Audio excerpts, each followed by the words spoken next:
이번 선교를 통해서 우리 주제처럼 사랑으로 발돋움하라 하는 주제처럼 뭔가 좀 발돋움한 느낌이 좀 있습니다.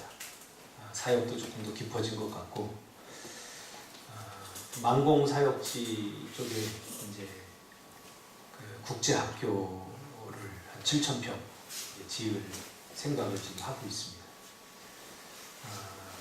원래 다른 곳에서 마우핀 쪽에다가 지으려고 했는데 그쪽에다가 그 땅을 기부하기로 했던 사람들이 기부를 안 하는 거예요. 그래서 선교사님이 이 땅을 산 것은 이때를 위함이 아닌가, 그리고 기도하면서 그 땅 한 7,000평을 기부해서 그 만공 쪽에다 국제학교를 지금 지으려고 이렇게 기도하고 있다고 하면서 우리도 함께 했으면 좋겠다, 그런 이야기를 했습니다. 또 뿐만 아니라 우리가 작년에 안 갔잖아요. 안 갔더니 굉장히 좀 뭔가 허전하고 서운했다고 사모님하고 선교사님 그런 얘기를 했습니다. 왜냐하면 우리가 선교비로 내서 한 그 4군데를 갔는데 이번에 한 군데를 안 갔어요. 마우핀은 안 갔는데 한 150명에서 200명 정도의 마을 사람들이 점심을 대접을 합니다. 지금 오예두인이라는 곳에는 사실은 그 미얀마의 그 할렘가처럼 살인 사건이 많이 나고 정말 사람들이 살지 못하는 그런 무서운 동네였는데 거기에 이제 센터가 들어가면서 선교 센터가 들어가면서 정말 사람들이 굉장히 부드러워졌다, 이렇게 얘기를 합니다. 표정이 달라졌어요. 제가 처음에 갔을 때하고 지금 표정이 달라졌어요. 심지어 그 퓨오퓨오똥인가 그 친구 그 부모님이 아버지가 그 삼촌한테 나스르다가 살인을 당해서 뭐 끄떡하면 자기 분노를 참지 못하니까 칼을 들고 낫을 들고 사람을 죽이는 그런 일들이 흥행했던, 마지못해서 살 수밖에 없었던 그런 동네가 복음이 들어가고 선교센터가 들어가면서 굉장히 부드러운 마을로 변화되어 가고 있는 것을 저희들 눈으로 직접 보게 되었습니다. 참 복된 일을 우리가 하고 있구나 하는 생각을 다시 한번 하게 됩니다. 하나님이 살아계시기에 우리가 이 땅에서 살고 우리 마지막 순간에 하나님 앞에 불려갈 때 우리가 부끄럽지 않겠다, 그런 생각을 다시 한번 하게 됩니다. 만약 하나님이 살아계시지 않다면 우리가 행하는 이 모든 것들은 다 의미가 없습니다. nothing입니다. 그러나 하나님이 분명히 살아계시기에 우리는 하나님 앞에서 우리 자신들을, 우리의 삶을 돌이켜볼 필요가 있다, 그런 생각을 해봅니다. 또 간 사람이나 또 우리가 간 중에도 여기서 기도를 하면서 같이 동참한 사람, 꿈틀교회가 다 수고한 일들임을 하나님께서 잊지 않을 것입니다. 오늘 이 말씀 중심에서 복음이 필요한 사람은 누군가 라는 제목으로 하나님 말씀 증거하겠습니다. 한 청년이 20대 초반에 대학 캠퍼스에서 한 교수님으로부터 전도를 받고 예수를 만나게 됩니다. 복음을 경험하게 된 거죠. 그리고 자기가 경험한 복음을 증거하기 위해서 아브라함처럼 갈 바를 알지 못하고 사회주의와 군부 독재로 얼어붙어 있던 낯선 미얀마 땅에서 약 20년 동안 복음을 증거했던 그 현장에 우리가 10일 동안 다녀왔습니다. 갔더니 선교사님이 그런 얘기를 합니다. 선교사님의 제자 중 한 청년이 이런 고백을 했다고 합니다. 하나님은 눈에 보이지 않아서 볼 수 없지만 선교사님이 저희들을 향한 그 관심과 사랑을 통해서 하나님의 사랑을 가늠할 수 있게 되어 너무 감사합니다 라고 고백한 말씀을 듣고 선교사님이 많이 좋아하고 감격을 했습니다.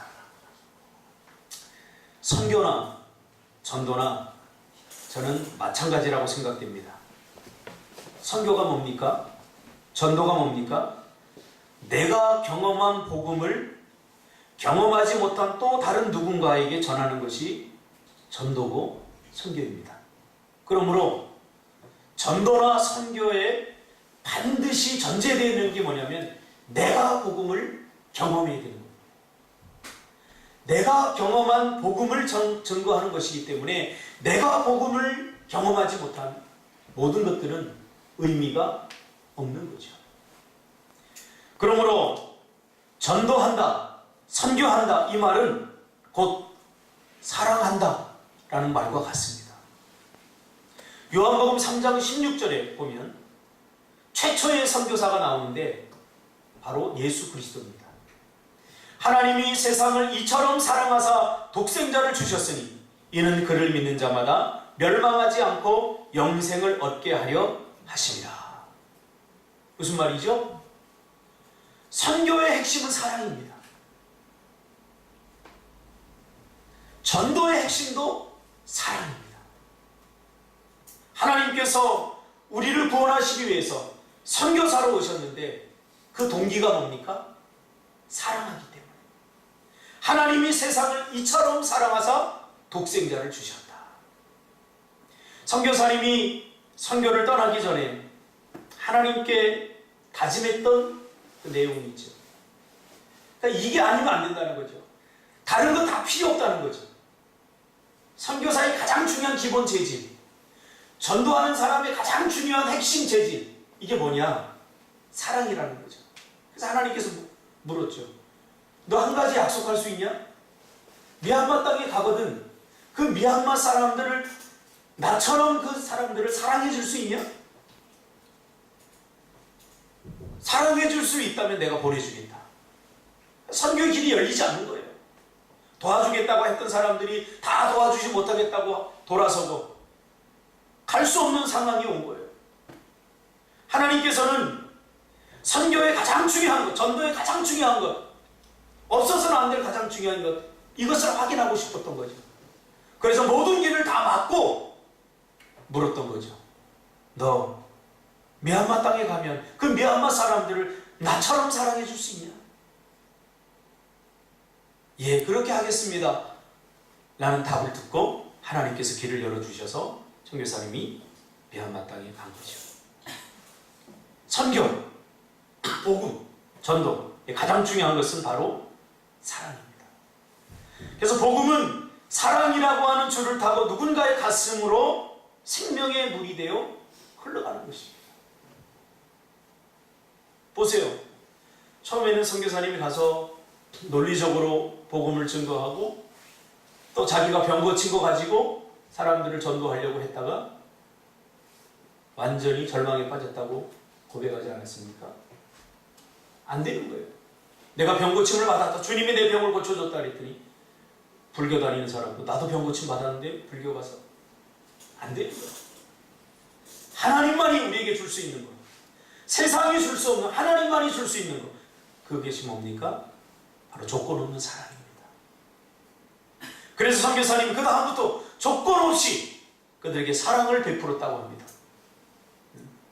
여러분에게 다 말하지 않았지만 5년 동안 저에게 다니면서 그동안 한 가슴앓이들을 이야기하고 고통스러웠던 이야기들을 하고 속은 것들을 이야기하고 쉽게 변하는 게 아니에요. 그럼에도 불구하고 자신을 이용해서 한국에 와서 돈을 벌려고 하는 사람도 있었고 자신을 이용해서 그 땅을 통해서 많은 부를 축적하려고 하는 그런 사람들도 많이 있었지만 그때마다 흔들리지 않을 수 있었던 것은 바로 사랑이었죠. 선교사님이 사랑하려고 했던 사람들은 사랑받을 만한 사람들이 아니었던 거죠. 예수님이 이 땅에 오셔서 우리를 구원하기를 원하셨죠. 구원하기를 원했던 사람들은 구원받을 만한 자격과 조건이 갖추어져 있던 사람들이 아니에요. 바로 우리 같은 사람들, 지독하게 자기밖에 모르고 욕심으로 넘쳐났던 바로 우리 같은 사람들이죠. 그래서 복음이 위대한 겁니다. 누구나 사랑받을 만한 사람들은 누구나 다 사랑할 수 있어요.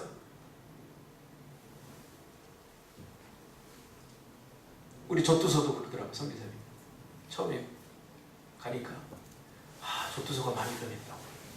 처음에는 뭐 먹을 거고 그러면 제일 먼저 나서서 뭐가 왔나 다 살피고 굉장히 자기 중심적이고 이랬는데 복음을 경험하고 나서 이 아이가 굉장히 부드럽게 그렇게 변했다고 저한테 이야기를 하더라고요. 선교에서 전도에서 사랑이 빠지면 소리나는 구리와 울리는 꽹과리가 되는 것입니다. 이번 선교를 가면서 저희가 성경 한 권을 나누고 돌아왔습니다. 물론 다 나누지는 못했습니다. 이번에는 어떤 성경을 나눌까 기도하고 고민하다가 이 갈라디아서를 선택하게 되었습니다.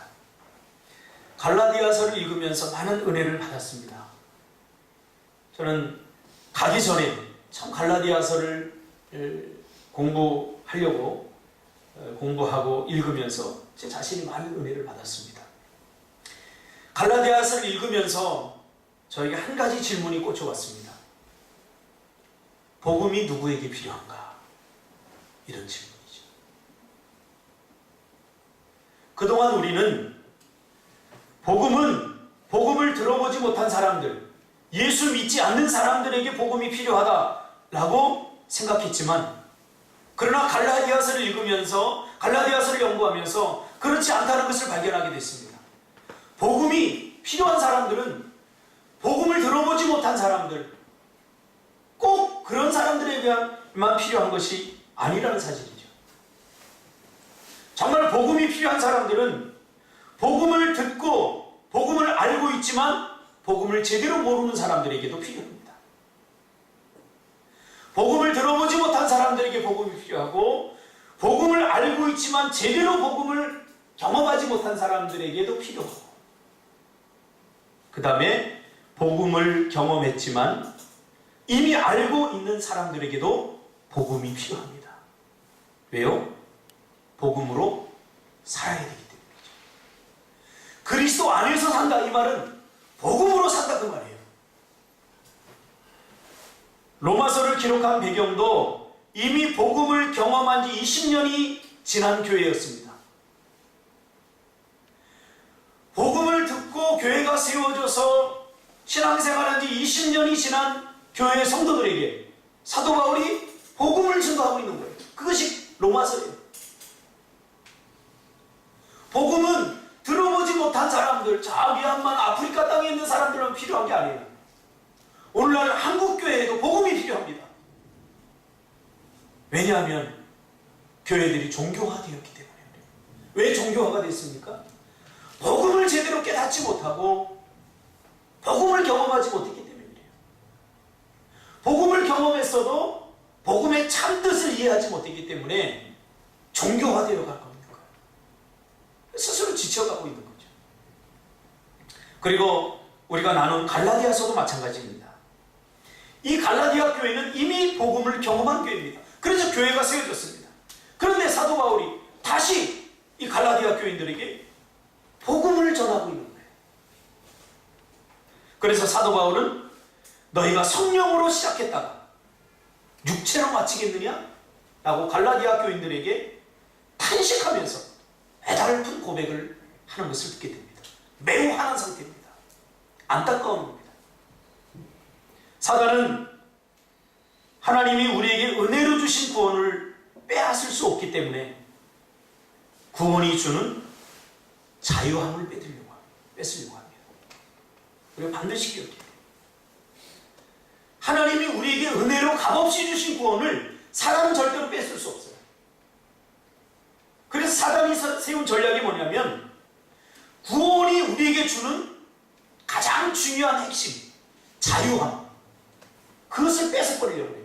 그래서 구원의 기쁨과 감격들을 누리지 못하게 만드는 거예요. 이게 사단의 전략입니다. 사단은 절대로 구원받은 백성들을 빼앗아갈 수 없어요. 그래서 차선책으로 선택한 것이 구원이 주는 자유함을 뺏어야 되겠다. 그러려면 어떻게 됩니까? 복음을 복음되지 못하게 만들어버리는 거예요. 그래서 오늘 본문에 보니까 뭐라고 그래요? 이상한 복음, 다른 복음. 7절에 보면 다른 복음은 없나니 다만 다른 복음이 있는 것이 아닙니다. 복음 외에 다른 것을 더 첨가하거나 복음을 삭제해버리면 다른 복음이 되는 겁니다. 그러니까 복음에 갈라디아 교회는 무엇을 첨가했어요? 율법을 첨가한 거예요. 야, 너희들 하나님이 주신 믿음의 은혜로 구원받는 거 맞다. 그러나 그것만으로는 구원이 뭔가 부족하다. 그러니 율법을 지켜야 된다. 해서 복음을 믿음 플러스 행위로 만들어버리게 된 거예요. 그래서 너희들 할례를 받아야 된다. 너희들 믿음으로 구원을 받았다고 하는데 율법을 지키지 않으면 절대로 너희 구원받을 수 없다 하고 복음을 왜곡시키고 복음에 율법을 첨가시키는 거예요. 이게 다른 복음이라고 사도 바울은 이야기를 한 거죠. 그러므로 복음은 구원받기 위한 어떤 한 정점에서만 필요한 게 아니라 복음은 매 순간 필요한 것입니다.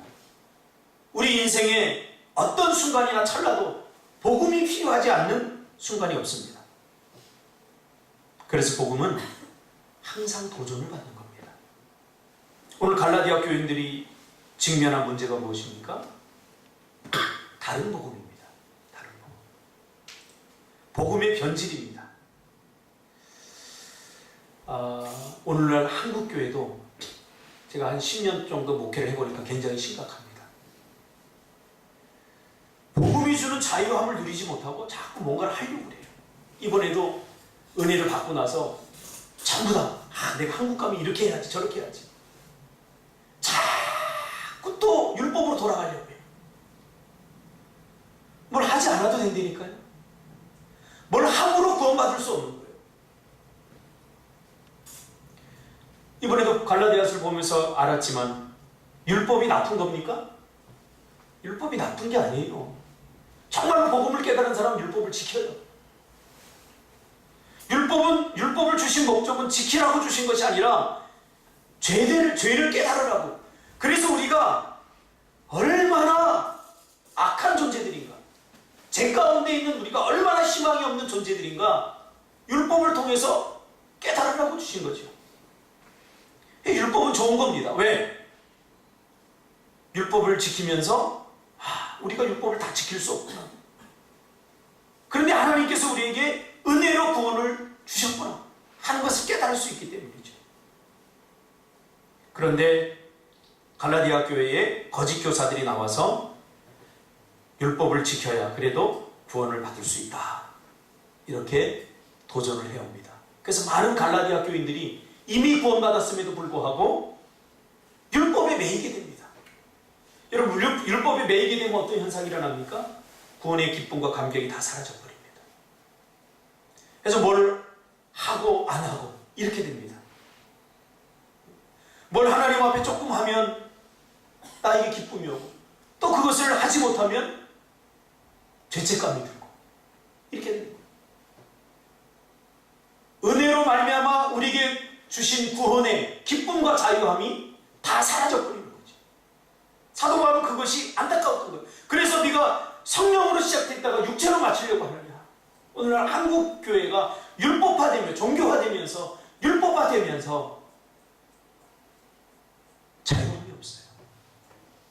교회 다니는 것이 기쁘고 예배 드리는 것이 기쁘고 신앙생활하는 것이 기쁘고 구원받는 것이 정말 감동스럽고 기쁘고 그런 걸 가슴에 간직하고 살아가느냐. 그렇지 못하는 거죠. 지긋지긋해. 신앙생활 심다. 왜? 율법화 되었다는 증거입니다. 왜 율법화가 되었습니까? 우리 자신들이 한번 잘 기억해야 돼요.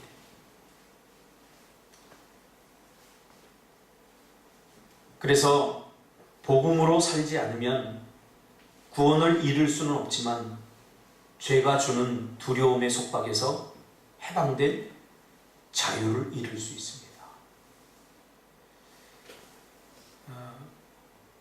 예수를 만났으니 교회에 안 다닐 수는 없고 교회 다니자니 너무 많은 것을 해야 하고 그러니 적당한 선을 자기가 그어 놓는 거죠. 내가 복음이 되는 거예요. 그러다 보니 뭘 해도 죄책감이 드는 거예요. 하지 않음으로 오는 죄책감, 하지 말아야 될 것을 함으로 오는 죄책감. 구원이 주는 자유함을 잃어버려요. 사도 바울에 의하면 아니라는 거예요. 복음은 우리에게 참 자유를 줬다는 이런 구속과 속박으로부터 해방된다는 거예요. 그것이 우리의 정체성입니다. 사도 바울은 그것을 그리스도의 옷을 입었다라고 표현합니다. 이것이 우리의 정체성입니다. 그래서 갈라디아서 5장 1절에서 12절까지 사도 바울의 주장이 복음의 자유를 잃지 말라고 강조하고 있습니다. 복음을 경험했느냐? 복음은 우리에게 자유를 줬다. 그것을 잃어버리지 말라. 13절에서 15절까지는 그 반대로 방임하지 말라. 자유를 줬는데 그 자유를 자기가 잘못 생각해서 자기 마음대로 살아도 된다라고 생각해 자기 뜻대로 자기 마음대로 사는 것은 자유를 오용하는 거다. 그러니까 율법주의는 결국 양 끝에 서는 거죠. 양 끝에 서게 되는 거죠. 이 중간지대는 없게 되는 거죠. 그래서 5장 13절에 그 자유로 육체의 기회로 삼지 마라. 우리는 죄를 지을 수 있는 자유도 있고 죄를 짓지 않는 자유도 있을 수 있습니다. 그러나 죄를 짓는 자유에 자신의 육체를 기회로 삼게 하지 말라고 말해요. 그것이 5장 13절 말입니다. 이번에 말레이시아를 우리가 가지 않았습니까? 말레이시아는 세계에서 가장 다원주의가 인정을 받는 그런 나라입니다. 요만한 종교 하나라도 다 배려합니다. 그래서 성탄절도 전 국민이 다 지키기 휴일로 하고요. 또 석가탄신일도 다 쉬게 하고 모든 종교를 다 인정합니다. 그것에서 우리가 불교 사원과 도교 사원을 우리가 보지 않았습니까? 그러니까 다원주의는 다 섞여버린 거예요. 다 섞여버렸어요. 결국. 그래서 우리가 불교 사원 간다고 하고 도교 사원 간다고 했는데 이게 불교 사원이 도교 사원인지 모를 것들이 섞여져 있지 않았습니까? 사실 그 불교에서는 지옥 개념이 없어요. 근데 도교하고 섞인 것 같아요. 그래서 거기 가니까 끔찍한 거 보지 않았습니까? 뭐 불교에서 10가지 관문이라고 그러는데 그 가이드 잘 모르는 거. 그 도교적 개념이거든요. 그러니까 보통 종교에서 도덕적 삶의 동기로 우리에게 주는 게 뭐냐면 두려움입니다. 왜 우리가 윤리적이고 도덕적이고 선하고 착하게 살아야 되느냐? 그렇게 살지 않으면 이렇게 된다는 거예요. 우리 봤죠? 혓바닥 이만큼 나오고 혀를 뽑아 죽이잖아요. 너희들 선하게 살지 않고 윤리적으로 도덕적으로 살지 않으면 이렇게 고통당한다. 너희들 지옥 간다. 사람들 그 가마솥에 넣고 어때요? 끓이잖아. 이렇게 고통당한다는 거예요. 그러니까 종교에서 우리에게 도덕적 삶을 살게 하기 위해서 부여하는 모티베이션은 두려움이에요. 이렇게 두려움. 그러니까 우리가 뭐 때문에 착하게 살아요? 저렇게 될까봐. 두려움, 저렇게 되는 것이 두려워서 우리가 선하게 살고 착하게 산다는 거예요. 이게 종교입니다. 만약에 우리가 하나님을 섬기는데 하나님이 우리에게 벌을 주고 저주를 주고 그럴 것 같으니까 우리가 하나님을 섬긴다면 우리는 종교적 수준에 머무는 사람이에요. 그렇잖아요. 내가 이걸 하면 하나님이 기뻐하고 하지 않으면 하나님한테 벌 받을 것 같으니까 두려움이 동기가 되어서 하나님을 지금 섬기고 있다면 이 사람은 참 복음을 경험하지 못한 거예요. 기독교의 동기는 뭐예요? 사랑입니다. 사랑. 왜 우리가 그것을 해야 되느냐? 왜 우리가 예배를 드려야 되느냐? 하나님께로부터 받은 사랑이 너무 크기 때문에. 그래서 그 청년이 선교사님에게 나는 하나님을 눈으로 본 적이 없어서 하나님이 우리를 얼마나 사랑하는지 잘 모르겠지만 선교사님이 우리를 사랑하는 걸 보면서 나는 하나님의 사랑을 알 수 있습니다 라고 고백했던 그 청년이 사실은 싱가포르나 그 다른 인근 지역에 가서 돈을 많이 벌 수 있는데 선교사님의 사역을 돕기 위해서 남아있어요. 그 밍글라돈에 가면 그 조그만 친구 있었죠. 그 친구.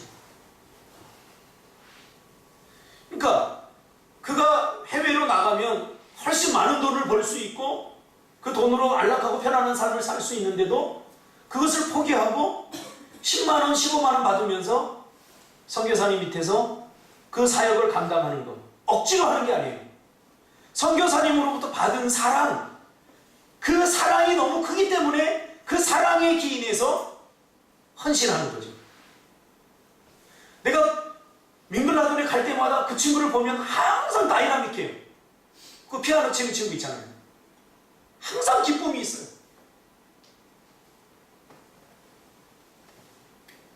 사랑의 동기가 되면 달라요. 우리의 신앙생활이 달라요. 억지로 할 수 없게 되는 거죠. 안 하면 벌 받을 것 같기 때문에, 안 하면 뭔가 죄책감이 들고 뭔가 두렵기 때문에 하는 사람은 이게 얼마나 힘들까요? 지금 갈라디아 교회가 그렇게 전락해버린 거예요. 종교적으로 전락해버린 거예요. 복음의 율법을 덧입히니까 가짜 복음이 돼버린 거예요. 그래서 뭔가를 자꾸 하려고 그래요. 율법을 지키려고 그래요. 그래도 안 되니까 어떻게 돼요? 위선이 나오죠. 그렇게 살지 않으면 고통당할 것이기 때문에. 로마서 8장 1절에서 2절에 보니까 그러므로 그리스도 예수 안에 있는 자에게는 결코 정죄함이 없나니 이는 그리스도 예수 안에 있는 생명의 성령의 법이 죄와 사망의 법에서 너를 해방하였습니다. 할렐루야. 이 자유함이 있어야 돼요. 이 자유함. 제가 한 얘기해 줄게요.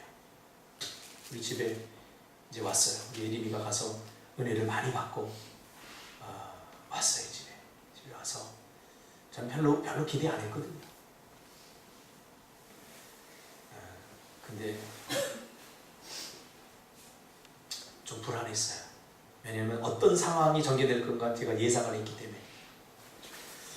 예림이가 딱 왔는데 엄마의 마음은 제가 은혜를 받았기 때문에 이제 일찍 일어나서 하루를 시작하겠지 하고 기대를 가졌던 것 같아요. 그런데 웬걸 12시가 돼도 안 일어나요? 그때 엄마가 하는 말, 은혜 받아도 다 소용없어. 은혜 받으면 뭐해 저거? 가슴이 아팠어요. 그 소리를 들으면서. 그래서 내가 속으로 저 율법주의자.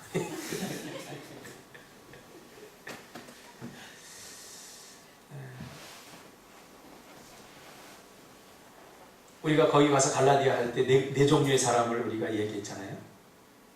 우리가 다 좋은 사람이 되고 싶은 마음으로 율법에 자유한 사람처럼 얘기했지만 사실은 우리 안에 율법적 근성이 굉장히 많습니다. 저도 그래요. 오늘 아침에 여기 왔는데 주일학교 아이들은 추위에 벌벌 떨고 먼저 와서 기다리는데 교사가 한 사람도 안 와서 내 안에 율법주의가 분노로 고개를 들었어요. 이거 뭐지? 아니 뭐 자꾸 달란트 장치 이런 거 하려고 하지 말고 일찍 나와줘야 되는 거 아니야? 그게 기본 아니? 그러니까 이게 참 힘들어요. 그러면서 내가 느낀 게 뭐냐면 다 내려놔야 되는구나. 이게 내가 살아있으니까 자꾸 정죄하게 되고 자꾸 판단하게 되고. 명균 집사가 굉장히 막 거기서 은혜 받았잖아요. 공항에 오면서 뭔가 분노하는 걸 제가 소리를 이씨 하는 소리를 들었어요. 짐을 싣다가 제가 그 사람이 자꾸 앞으로 차 대라고 하니까 나는 다 짐 실은 줄 알고 악셀레터를 밟고 앞으로 가려고 하니까 짐이 떨어지니까 이씨 그러더라고. 그 분노하는 소리를 제가 들었어요. 자, 이게 우리라니까요. 자, 중요한 게 뭔지 아세요? 여기에 희망을 걸지 말라는 거예요. 나한테. 내가 자꾸 결단하고 내가 결심하고 이렇게 해야지 안 돼요. 절대로 안 돼요. 율법은 절대로 안 돼요. 결단은 뭐로 의미하냐면 안 된다는 것을 전제하는 거예요. 안 된다니까요. 여러분 다니엘이 뜻을 정하고 뭘 하는지 여러분 기억하세요. 내가 우상의 재물을 절대 먹지 않겠다 라고 결단하고 우상의 재물을 먹지 않기 위해서 그 자신이 노력하고 힘쓰고 애쓰고 하나도 없어요. 뭐 했죠? 하나님께 기도했죠. 다니엘은 정확히 알았던 거죠. 내 의지, 내 안에 선한 것은 하나도 없다는 것을 깨달은 거죠. 그래서 그는 모든 순간을 하나님께 다 의지해버린 거죠.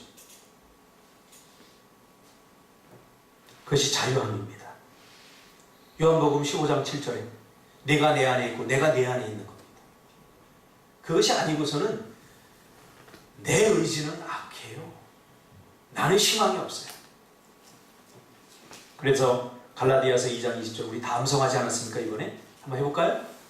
시작. 갈라디아서 2장 20절 말씀. 내가 그리스도와 십자가에 못 박혔느니 그런즉 이제 내가 사는 것이 아니요 오직 내 안에 그리스도께서 사신 것이라. 이제 내가 육체 가운데 사는 것은 나를 사랑하사 나를 위하여 자기 몸을 주신 하나님의 아들을 믿는 믿음 안에서 사는 것이라. 갈라디아서 2장 10절 말씀. 이게 복음이에요. 내가 그리스도와 함께 십자가에 못 박혔나니 이제는 내가 사는 것 아니요 오직 내 안에 그리스도께서 사시는 것이라.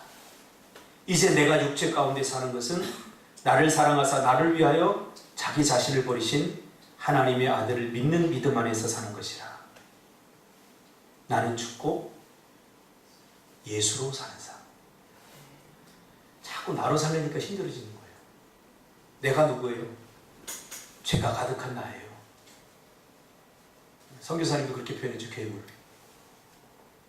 육체로 사는 나는 괴물이에요. 그래서 그 괴물을 예수님께서 십자가에 죽은 거예요. 여러분 자신 또 서로서로 육체로 서로서로 보지 마세요. 다 괴물이에요. 괴물. 얼마나 이기적인데요. 얼마나 자기밖에 모르는데요. 희망이 없어요. 나로 사는 것은. 육체로 사는 것은. 그래서 예수님께서 십자가로 그 육체를 다 죽여버렸어요. 죽였다. 그리고 성령이 내 안에 사신 거예요. 예수가 내 안에 사는 거예요. 죄에 대해서 죽지 않은 나는 괴물입니다. 그래서 나 때문에 다른 사람이 고통을 당하고 아픔을 겪게 되는 거죠. 누가 괴물이에요? 다른 사람이 괴물이 아니에요. 내가 괴물이니까요. 죄에 대해서 죽지 않은 나의 모습을 적나라하게 드러내고 있는 곳이 있는데 바로 갈라디아서 5장 19절부터입니다. 다 선한 것 같고 착한 것 같고 그렇지만 선한 모습, 착한 모습만 봐서 그래요. 우리의 육체, 죄에 매여 있는 우리의 모습. 갈라디아서 5장 19절 보니까 육체의 일이라고 표현되는데 음행과 더러운 것과 호색과 이 성적인 거죠. 어제 제가 이찬수 목사님의 설교를 듣다가 좀 충격을 받았어요. 이찬수 목사님이 이 음란함에 대해 설교하다가 자신도 포르노를 봤다. 그렇게 솔직히 고백하더라. 여러분 이렇게 아무 일 없는 것처럼 와서 이렇게 다 얼굴을 대면하고 있지만 포르노 봤잖아요. 음란한 거. 저도 봤어요. 그리고 우리가 얼마나 희망 없는 줄 알아요. 아닌 것처럼 하고 있지만 이게 우리 일이니까요. 자꾸 겉껍데기, 겉모습을 가지고 우리가 뭔가를 하려고 해서는 안 돼요. 하나님 앞에. 이거 어떡하지? 근데 이찬수 목사님이 뭐라고 그러냐면 본 것이 문제가 아니라 호심으로 한번 봤는데 자꾸 또 보게 되는 거예요. 그래서 또 보고 싶더래요. 이 우리 인간이라니까. 내가 그렇게 존경하고 그렇게 좋아했던 목사님도 포르노를 보고 한 번으로 그친 애는 또 보고 싶은 열망이 생기는 이게 육체라니까. 그러니까 이 육체에 희망을 둬서는 안 돼요. 사람에게 희망을 둬서는 안 돼요. 딱 괴물이에요. 오늘날 목사님들이 왜 성적으로 무너집니까? 나는 아닌 것이라고 생각하기 때문에 그래요. 성도들도 마찬가지입니다. 그러면서 그 교회 안에 중고등부 애들 중에서 2018년 한 해만 6명이 공식적으로 낙태인데요. 이게 죄나 이런 것들이 교회 밖에서 일어나는 일이 아니라니까요. 오늘 심각하게 그리스도인들이 사단으로 하여금 도전을 받고 오늘 심각하게 여기서 우리 자유할 수 있나요? 안 해보려고 해보세요. 그럴수록 더 하고 싶어요. 이게 우리의 육체되니까. 그러니까 희망이 없어요. 우리 육체는. 음행과 더러운 것과 호색과 그 다음부터 우상숭배와 주술과 우상숭배 여러분 이거 지금 교회 안에서 일어나는 일이에요. 교회 안에서 일어나는 일이기 때문에 교회의 사도 바울이 지금 이야기하는 거예요. 우상숭배. 주술과 원수 맺는 것과 분쟁과 시기와 분냉과 당짓는 것과 분열함과 이단과 투기와 술취함과 방탕함과 이런 일을 하는 자들은 하나님의 나라를 유업으로 받지 못할 것이야. 무슨 말이에요?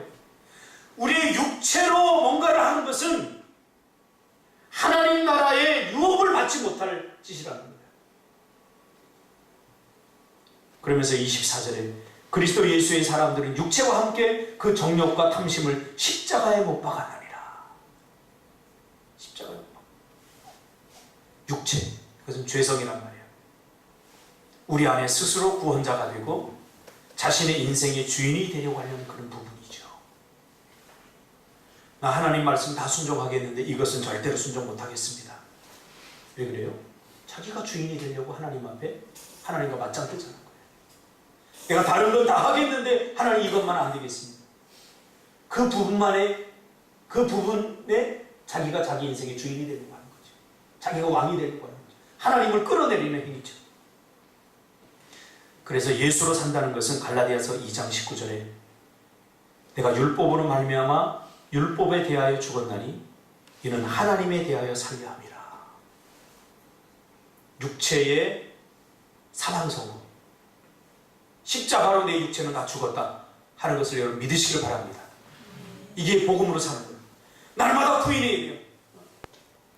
차가 가서 짐이 떨어져 갖고 불안한 상태에서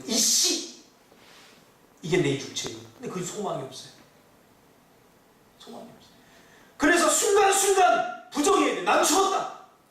왜? 내가 살아있으니까 화가 나는 거죠. 내가 살아있으니까 분노가 나는 거죠. 그거 자체를 우리가 절망의 기회로 삼으면 안 돼요.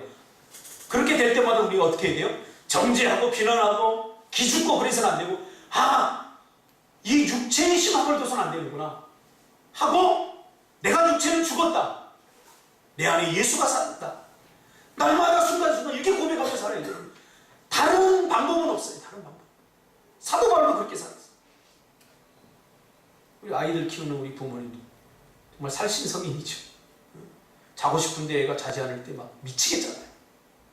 이 애 없었으면 좋겠잖아. 이게 우리 육체되니까 내가 사랑해서 난 이 아이도 말썽 부리면 이 세상에 없으면 좋겠다 그런 생각이 들어요. 우리가 선하다고요? 우리가 착하다고요? 여러분 저는 초등학교 때 6학년 선생님이 한 이야기 아직도 안 잊어버려요.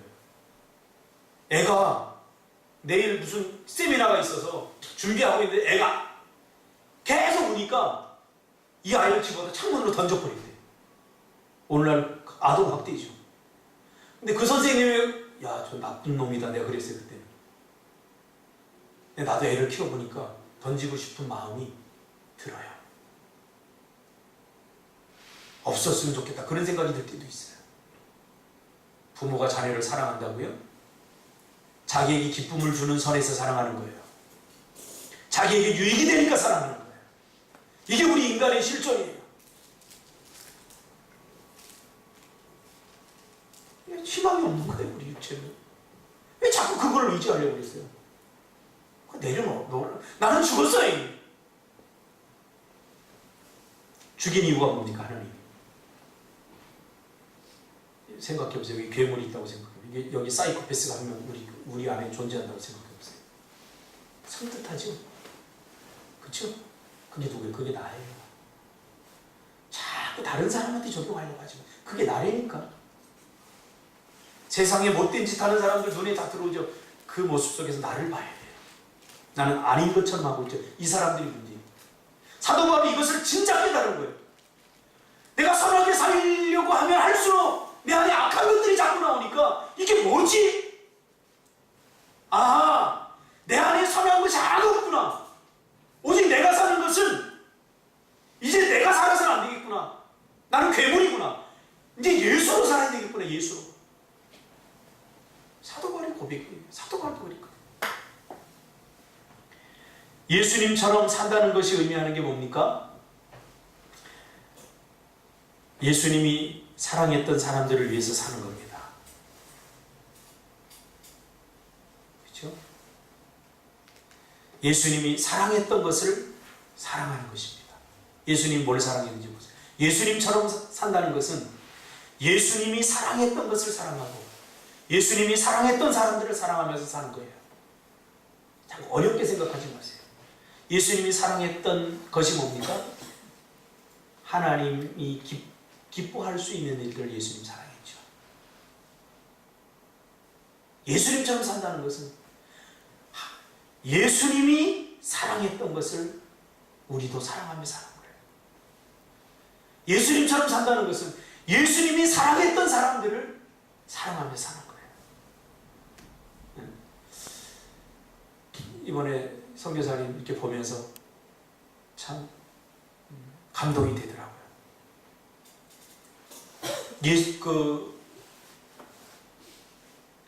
선교사님 한 사람 때문에 그 미얀마 땅에 많은 희망 없이 살던 친구들이, 대학도 꿈꾸지 못하고 고등학교도 꿈꾸지 못한 사람들이 길이 열려서 고등학교 졸업하고 대학 졸업하고, 이제는 그래도 취직문이 열리지 않으니까 저한테 부탁을 하더라고요. 저 아이들 정말 잘 살게 해줘야 되는데 고민하더라고요. 그래서 제가 그랬어요. 그럼 선교사님, 이건 불법이긴 하지만 조투소가를 비롯해서 그 학교를 졸업한 그 친구들이, 그 기숙사를 졸업한 친구들이 공장 들어가서 20만 원밖에 못 받으니까 한국 들어오려고 노력하고 애쓰고 힘쓰고 돈 없고 백 없으면 안 돼요. 그러니까 조투소 지금 그대로 있는 거예요. 그러니까 쉽게 오면 또 쉽게 올 줄 알았었던 것 같아요. 선교사님 이야기하기를, 아무리 제가 좋은 성적 받아도 문제 못 갑니다. 한 번 왔던 사람들은 이제 제외되는 거지. 한 번도 안 와본 사람들 기회를 주는 거예요. 근데 저도 그 희망을 갖고 있어요. 그러니까 선교사님은 그걸 알고 안타까워서 저한테 어떻게 들어갈 방법이 없겠습니까? 그래서 이건 불법이지만 그렇다면 제가 받겠다. 여행 비자로 와서 이곳에서 일해서 알바해서 한 달 일하면 10배, 20배도 받으니까. 그렇죠? 그 사랑하는 마음. 사랑은 허다한 죄를 덮는 거예요. 그 사랑 안 하면 자꾸 원리, 원칙을 따지게 되는 거예요. 사랑은 허다한 죄를 좀. 예수님이 우리 인간의 삶을 어떻게 침투해 왔어요? 사랑으로 침투한 거죠. 원리, 원칙을 따졌다면 우리 다 죽었어요. 그러니까 사랑으로 침투했기 때문에 우리가 살은 거죠. 그래서 제가 사랑을 강조하는 거예요. 사랑이 없으면 아무것도 아니에요. 우리가 의롭게 된 것은 우리가 의로운 일을 해서 의롭게 된 게 아닙니다. 야고보서 2장 23절에 아브라함이 하나님을 믿으니 이것을 의로 여기셨다. 여기서 중요한 말이 뭔지 아세요? 의로 여기셨다 그 말이에요. 우리가 의로운 사람이 아니라니까요. 아브라함이 하나님을 믿으니까 그것을 의롭다고 여겨주셨다 그 말이에요. 우리가 하는 행동 하나, 선한 것, 그것이 의로운 게 아니에요. 그 선함조차도 철저히 자기중심적이에요. 아까도 얘기했지만 내가 누군가를 도와요. 근데 그 사람이 잘 되면 나 절대 배 아파해요. 저는 경험해봤어요. 공부 못하는 아이를 제가 공부 못해봤기 때문에 막 질문해도 안 가르쳐줘요. 그래서 내가 공부를 좀 잘하게 됐어요. 그때 내가 나는 공부 잘하면 무조건 다 가르쳐줘야지. 그래서 무조건 다 가르쳐서 수학 문제 다 가르쳐줬어요. 근데 내가 가르쳐준 놈이 나보다 수학 성적 더 많이 나오니까 가르쳐주면 안 되겠네 다음부터. 물어봐도 핑계대고 안 가르쳐주게 되더라고. 이게 나래니까요. 그러니까 선도 결국 누구를 위한 선이에요? 자기를 위한 선이죠. 이게. 그러면서 나는 선을 베풀었다. 이렇게 얘기한다고요. 의의가 없어요, 우리는. 그냥 믿으니까 의롭다고 여겨주셨다 그 말이에요. 마지막 결론으로 사도 바울의 서신서나 복음서에 보면 다름질하라 라는 말이 표현이 나오죠. 그렇죠? 다름질했다. 이 말은 완주하라 그 말이에요. 완주하라. 얼마나 많은 그리스도인들이 성령으로 시작했다가 중간에 믿음을 포기하는지 몰라요. 믿음을 포기하고 교회를 떠난 사람들도 있고요. 믿음을 포기하고 교회를 떠날 수 없어서 믿음을 포기했지만 종교적 수준에 머물러 있는 그리스도인들도 있어요. 얼마나 많은지 몰라요. 사도 바울이 이것을 통찰한 거죠. 그래서 다름질하라, 포기하지 말라. 복음으로 사는 너희들의 삶, 그것을 절대로 포기하지 말고 다름질해서 완주하라. 완주하라. 저는 저희 자녀들에게 줄 게 이거 하나인 것 같아요. 예린아, 예담아, 예원아, 지금 세속의 거대한 물결이 도전해오고,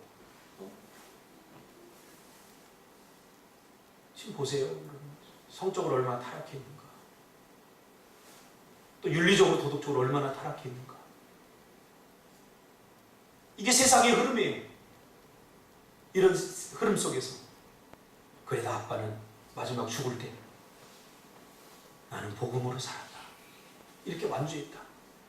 그동안 포기하고 싶었던 순간도 있고, 이 복음으로 사는 게, 이 가난하게 사는 거 포기하고 싶을 때도 있고 힘들 때도 있지만 아빠는 포기하지 않고 계속 다름질해서 여기까지 왔다.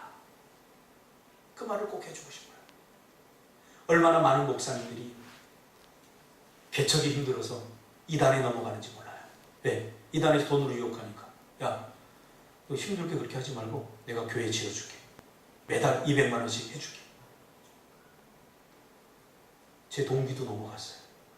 제 후배도 넘어가고요. 이단에서 도움을 줍니다. 그뿐인가요? 여러분은 안 그런가요? 신앙과 돈을 팔진 않나요? 거래하진 않나요? 이런 일들이 우리 안에서 일어납니다. 우리의 믿음의 경주를, 우리의 다름질을 멈추게 하려고 사단은 끊임없이 우리를 향해 도전하려. 그만해라. 여기까지만 해라. 거기까지만 해도 한 것도 잘한 거다. 선교사님이 이번에 그런 얘기를 해요.